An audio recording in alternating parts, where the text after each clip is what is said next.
जिसमें आज से 50 वर्ष पूर्व संविधान की हत्या कर दी गई थी कि भारत के इतिहास में एक ही मात्र ऐसा अवसर आया है जब किसी प्रधानमंत्री को न्यायालय के द्वारा चुनाव लड़ने का अयोग्य घोषित कर दिया गया हो चुनावी धांधली के आधार पर। तो संविधान की बहुआयामी हत्या जो उस कालखंड में हुई, और इससे बड़ी बात, आज हम स्वतंत्र भारत के इतिहास के सबसे दुर्दांत, दुखद और कलंकित अध्याय, जिसमें आज से 50 वर्ष पूर्व संविधान की हत्या कर दी गई थी, उसे स्मरण करने के लिए और उसकी अर्ध शताब्दी पर आपको संबोधित करने के लिए मैं यहां उपस्थित हूं। आप सभी जानते हैं कि भारत अनादिकाल से लोकतांत्रिक परंपरा का संवाहक राष्ट्र रहा है।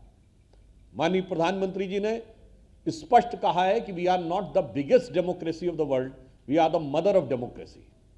क्योंकि यहां वैदिक काल में सभा और समितियों से लेकर वैशाली के गणराज्य तक, कर्नाटक में भगवान वासवन्ना के अनुभव मंडपों से लेकर चोल राज्य में चुनी हुई ग्राम सभाओं तक, लोकतंत्र के इतने मजबूत आधार और परंपरा थी, परंतु उसे स्वतंत्र होने के बाद जिस ढंग से कुचला गया, आज की पीढ़ी को उसे स्मरण करने की आवश्यकता है। इमरजेंसी का दौर भारत के लिए सिर्फ संवैधानिक दृष्टि से नहीं, विधायी, कार्यपालिका और मीडिया यानी लोकतंत्र के चारों स्तंभों को पूरी तरीके से ध्वस्त करने का कार्य किया गया था। आप सबको ध्यान हो कि भारत के इतिहास में एक ही मात्र ऐसा अवसर आया है जब किसी प्रधानमंत्री को न्यायालय के द्वारा चुनाव लड़ने का अयोग्य घोषित कर दिया गया हो चुनावी धांधली के आधार पर। वो श्रीमती इंदिरा गांधी थी और उसकी परिस्थितियों के बाद के समय में यह इमरजेंसी लगाई गई। परंतु यह सिर्फ एक पक्ष तक सीमित नहीं थी। 25वां संविधान संशोधन कार्यपालिका के अधिकारों पर नियंत्रण था, तो 39वें संविधान संशोधन में न्यायपालिका को प्रधानमंत्री के किसी भी कार्य की समीक्षा करने के अधिकार से वंचित कर दिया गया। मीडिया के साथ क्या स्थिति हुई कि हर खबर सेंसर होकर जाती थी। उस जमाने में लोग एक शेर बोलते थे, जो आजकल कहते हैं ना कि मीडिया को लेकर क्या स्थिति है, उस जमाने में कहा जाता था कि अब तो गालिब ज़ौक़ साहिर मीर सरकारी। बड़े बड़े शायर हैं ना, गालिब का नाम सुना होगा आपने, शेख मोहम्मद इब्राहिम ज़ौक़, मीर तकी मीर। तो उन्होंने कहा अब तो गालिब ज़ौक़ साहिर मीर सरकारी, शायरी की हो गई तासीर सरकारी। अब तो सरकार को दिखाकर शेर लिखने पड़ते थे। वो दौर मीडिया ने देखा। विधायिका का ये मजाक उड़ाया गया कि लोकसभा का कार्यकाल 1 वर्ष बढ़ाया गया, इतना नहीं। संवैधानिक व्यवस्था है कि एक कोरम होता है। यदि 542 सदस्य लोकसभा में हैं तो 10% से कम यानी 55 से अधिक कम सदस्य होंगे तो कार्रवाई नहीं चल सकती, कोई प्रस्ताव नहीं पास हो सकता। कोरम को समाप्त कर दिया गया।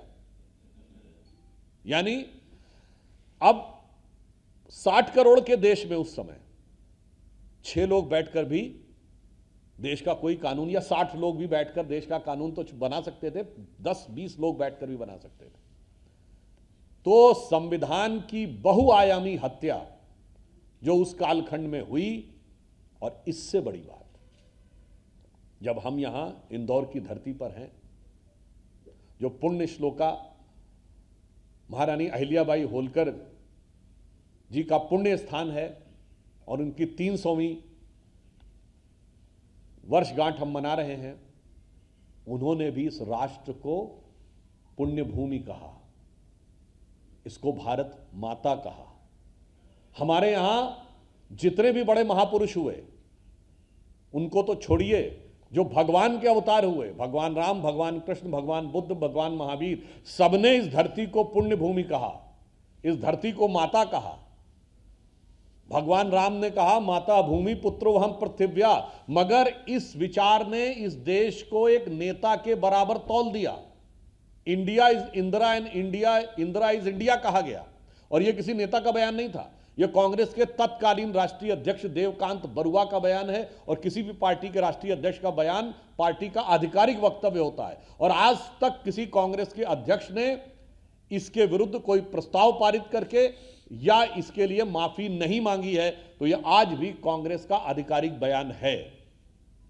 और यह कितना खतरनाक बयान था, भारत की परंपरा के साथ कितना बड़ा अपमान था, वो तो एक पक्ष है, इसकी प्रेरणा कहां से मिलती थी।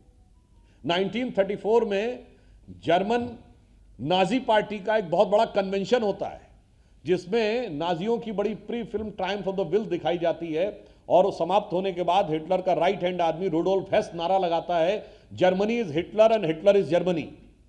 कहता Germany is Fuhrer and Fuhrer is Germany. ठीक वही चीज रिफ्लेक्ट होती है, India is Indira and Indira is India. इसलिए यह आवश्यक है, और हमारे साथ वो लोग यहां विद्यमान हैं जिन्होंने उस दुर्दांत अत्याचार को सहा है। लोगों के नाखून उखाड़े गए, 1 लाख से अधिक लोगों को जेल में डाला गया। मीसा और डीआईआर में हमारे बहुत बड़े बड़े नेता स्वर्गीय अटल जी, आडवाणी जी, अरुण जेटली जी जेल में थे, रविशंकर प्रसाद जी, मोदी जी उस समय किस प्रकार से भेष बदलकर बड़े नेताओं को यात्रा करवा के उनके सहयोगी के रूप में, किसी को गुजरात से मुंबई पहुंचाना है तो किसी को देश के किसी हिस्से में पहुंचाना है, उस कार्य में लगे थे। रक्षा मंत्री राजनाथ सिंह जी की माता जी का देहांत हो गया तो उन्हें अपनी माता जी के अंतिम संस्कार में जाने की अनुमति नहीं दी गई।